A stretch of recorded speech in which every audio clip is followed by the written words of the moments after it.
بسم اللہ الرحمن الرحیم صلی اللہ علیہ وسلم۔ ڈیئر لسنرز اینڈ اسٹوڈنٹس، آج ہمارا اگلا ٹاپک ہے شراکت، پارٹنرشپ، شراکت یا شراکتی کاروبار۔ اس کے فائدے اور نقصانات آج ڈسکس کریں گے۔ واحد ملکیتی کاروبار کی خامیوں یا نقصانات سے نجات حاصل کرنے کے لیے کسی ایسی کاروباری تنظیم کی ضرورت محسوس ہوتی ہے جس میں یہ خرابیاں اور خامیاں نہ ہوں۔ یہی ضرورت شراکت کے کاروبار کے وجود کو عمل میں لاتی ہے۔ یہ کاروباری تنظیم کی قدیم صورت ہے۔ اس میں حصہ داروں کی تعداد زیادہ ہونے کی وجہ سے سرمایہ کافی مقدار میں جمع ہو جاتا ہے اور کام کی ذمہ داری بھی حصہ دار اپنی صلاحیت اور قابلیت کے مطابق آپس میں بانٹ لیتے ہیں۔ پاکستان میں شراکتی کاروبار شراکت داری کے قانون 1932 کے تحت چلایا جاتا ہے۔ شراکت کی تعریف آپ کے سامنے شراکتی قانون 1932 کے مطابق درج ہے سلائڈز پر کہ شراکت سے مراد ایسا کاروبار ہے جس میں دو یا دو سے زائد افراد مل کر کوئی قانونی کاروبار آپس میں چلانے کا معاہدہ کرتے ہیں۔ جب ایک قانون کے مطابق اس قانون کی جو شراکتی قانون ہے، شراکت کے 1932 کا قانون، اس کے مطابق شراکت کی تعریف آپ کے سامنے سلائڈ پہ موجود ہے کہ شراکت ان افراد کے درمیان تعلق کا نام ہے جو کسی کاروبار میں منافع کی تقسیم کے لیے رضامند ہوئے ہوں، جسے سب مل کر یا کوئی ایک سب کے نمائندہ کی حیثیت سے چلائے یا چلائیں۔ جو اشخاص شراکت قائم کرتے ہیں انہیں انفرادی طور پر شریک یا حصہ دار پارٹنر کہتے ہیں اور اجتماعی طور پر فرم کہا جاتا ہے۔ اس کے بعد شراکت کے فوائد آپ کے سامنے ہیں، ان کو ڈسکس کرتے ہیں کہ پہلے نمبر پر ہے اس کے فائدوں میں آسان تشکیل، ایزی فارمیشن۔ شراکتی کاروبار کو مشترکہ سرمایہ کی کمپنی کے مقابلے میں بہت کم اخراجات اور قانونی لوازمات کے ساتھ قائم کیا جا سکتا ہے۔ اس کی رجسٹریشن کروانا ضروری نہیں اور نہ ہی کوئی قانونی پابندیاں ہیں۔ اس کو قائم کرنے کے لیے شرکاء کا باہمی رضامندی ہی کافی ہے۔ دوسرا اس کا فائدہ ہے سرمایہ کی فراوانی، لارج کیپٹل۔ اس قسم کے کاروبار میں حصہ دار ہوتے ہیں، اس لیے زیادہ حصہ دار ہوتے ہیں، اس لیے واحد ملکیتی کاروبار کے مقابلہ میں زیادہ سرمایہ اکٹھا کیا جا سکتا ہے۔ تیسرے نمبر پر ہے بہتر انتظامی قابلیت، بیٹر مینجمنٹ ایبلٹی۔ شراکتی کاروبار میں زیادہ حصہ دار ہوتے ہیں، اس لیے کاروبار کے تمام فرائض اور ذمہ داریاں تمام حصہ داران میں ان کی صلاحیتوں اور تجربہ کی بنا پر سونپی جاتی ہیں۔ اسی وجہ سے انتظامی امور بہتر طریق پر طے پاتے ہیں۔ چوتھے نمبر پر ہے فلیکسیبل آرگنائزیشن، یعنی لچکدار تنظیم۔ کاروبار کی اس تنظیم میں مشترکہ سرمایہ کی کمپنی کی نسبت بہت زیادہ لچک پائی جاتی ہے کیونکہ حصہ داران قانونی لوازمات پورے کیے بغیر باہمی صلاح و مشورہ سے اس کے تمام امور بآسانی تبدیل کر سکتے ہیں۔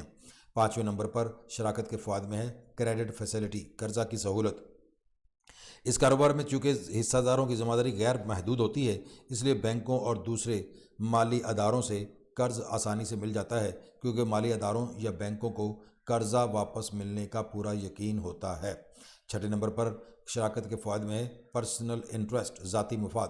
شراکت میں شامل ہر حصہ دار کو یہ احساس ہوتا ہے کہ کاروبار میں نفع و نقصان کے وہ خود ذمہ دار ہیں، اس لیے سب مل کر کاروبار کے مفاد کے لیے کام کرتے ہیں تاکہ کاروبار ان کے لیے زیادہ منافع بخش ثابت ہو۔ ساتویں نمبر پر پوائنٹ ہے اس کا فائدوں میں، شراکت کے فوائد میں باہمی مشورے، میوچل کنسلٹیشن۔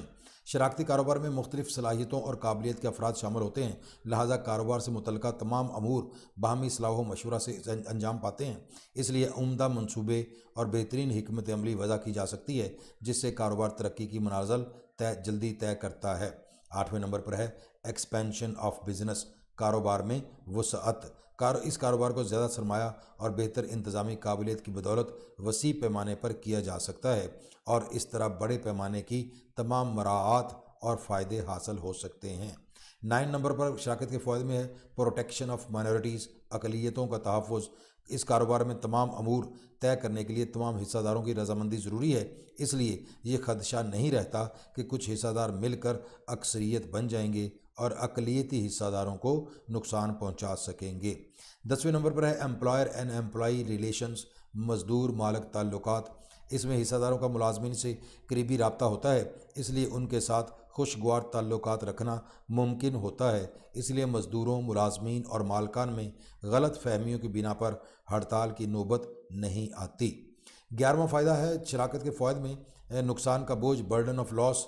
اس میں اگر نقصان ہو جائے تو تمام حصہ داروں میں تقسیم ہو جاتا ہے، اس طرح انفرادی طور پر حصہ دار زیادہ بوجھ محسوس نہیں کرتے۔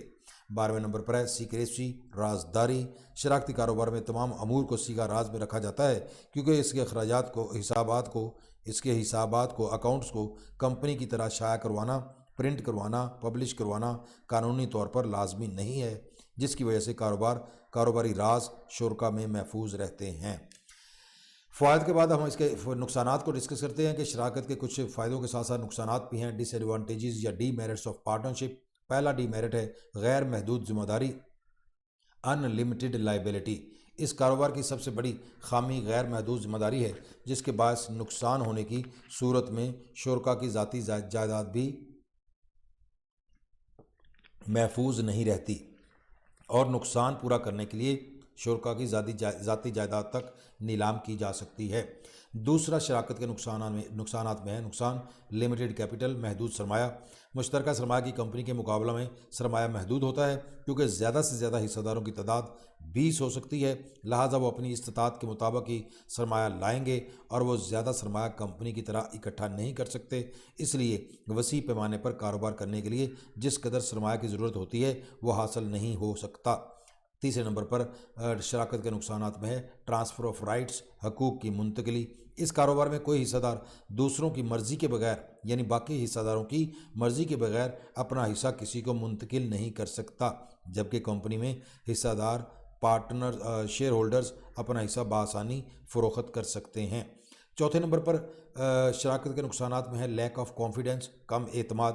شراکتی کاروبار میں حسابات کی تشہیر، ایڈورٹائز کرنا، پبلش کرنا قانونی طور پر ضروری نہیں ہوتا، اس لیے عوام شراکتی کاروبار کے نفع نقصان اور دیگر امور سے ناواقف رہتے ہیں، جس کی وجہ سے لوگوں کو شراکتی کاروبار پر اعتماد کم ہوتا ہے۔ پانچویں نمبر پر ہے انسٹیبلٹی، ناپائیداری۔ اس کی عمر بڑی محدود ہے، کسی حصہ دار کی موت، پاگل پن یا دیوالیہ ہونے سے شراکتی کاروبار منسوخ ہو جاتا ہے۔ چھٹے نمبر پر ہے ڈیلے ان ڈیسیجنز، فیصلوں میں تاخیر، کیونکہ اس قسم کے کاروبار میں تمام فیصلے باہمی مشاورت سے طے پاتے ہیں۔ بعض اوقات تمام حصہ دار موجود نہیں ہوتے تو فوری نوعیت کے فیصلوں میں تاخیر ہو جاتی ہے اور کاروبار کو نقصان کا اندیشہ ہوتا ہے۔ ساتویں نمبر پر ہے ہمارے پاس شراکت کے نقصانات میں اختلاف رائے کا اندیشہ، یعنی پاسبلٹی آف ڈس ایگریمنٹ۔ زیادہ حصہ دار ہونے کی وجہ سے کسی بھی فیصلہ کو کرتے وقت اختلاف رائے کا اندیشہ رہتا ہے، اور بعض اوقات جب اختلافات شدت اختیار کر جائیں تو نقصان کا یا کاروبار کے خاتمے کا اندیشہ بھی رہتا ہے۔ آٹھویں نمبر پر ہے انکیپیبل امپلائیز، نااہل ملازم۔ حصہ دار اکثر سفارش کی بنیاد پر اپنے عزیز و اقارب یا دوستوں کو، جو عموماً نااہل اور غیر تربیت یافتہ ہوتے ہیں، ان کو ملازم رکھ لیتے ہیں۔ یہ لوگ کام کو بخوبی سر انجام نہیں دے پاتے، جس کی وجہ سے کام کی کارکردگی متاثر ہوتی ہے۔ 9 نمبر پر شراکت کے نقصانات میں ہے قانونی خامی، لیگل لیمیٹیشن۔ شراکتی کاروبار میں ایک قانونی خامی یہ ہے کہ بطور فرم دوسروں پر مقدمہ دائر نہیں کر سکتی اور نہ ہی اس پر بطور فرم مقدمہ ہو سکتا ہے۔